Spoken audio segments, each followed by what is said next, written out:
So this is for the PowerPoint slide for the context. What genre slash style does your band fit into? First question is the origin and sort of the first artist to establish a genre. So I'd say my band District Embers are sort of an indie pop rock band.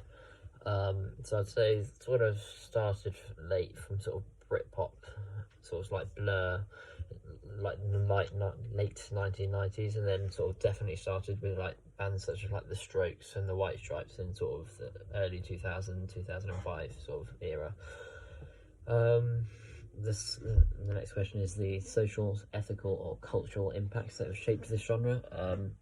I don't really think there are many sort of cultural or ethical sort of impacts that have defined it, but it's just more social. So what this is sort of what type of music people have grown up with. So a lot of the sort of 1997, 98, 99 sort of babies would have grown up listening to sort of the White Stripes, like Seven Nation Army and songs like that. So, and then sort of when they get older, they start listening to some of the songs that they have listened to before. So sort of re-bringing it up, and then obviously a lot of people now listen to indie pop rock bands as well. So yeah. Common musical components that have defined his genre. I'd say sort of there's always been a lot of sort of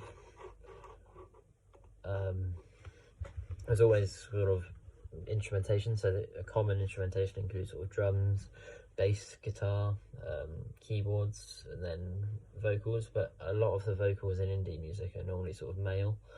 I'd say over 80% are. Sort of that's to this day probably. It also does sort of involve a lot of like lead and rhythm guitarists, just to like sort of have that contrast of making one part stand out and then another part just sort of play the rhythm part. I'd definitely say there's a lot more use of sort of backing vocals, sort of to help the vocalist, the lead vocalist, sort of shine and show what he wants to do or she. And the next question is the effects and sounds that are commonly used. So I'd say a lot of chorus songs use, a lot of indie songs use chorus and tremolo. So it just gives that gives it a nice sort of I'd say whenever I hear chorus in a song, it definitely reminds me of well, I know that this genre is indie, and so on and so forth. So there's also a lot of panning used, sort of so like in vocals and like flanger effects and stuff like that. So yeah, it's quite a wide sort of variety of sounds and effects that are used.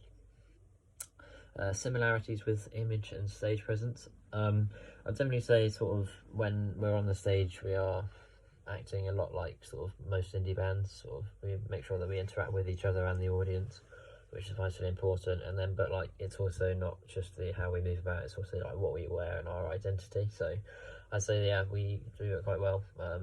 Sort of you don't see like most like metal bands would wear like all black or something like that, whereas sort of we like an indie band would probably wear like jeans and then a shirt on the top. So it's quite sort of retro style.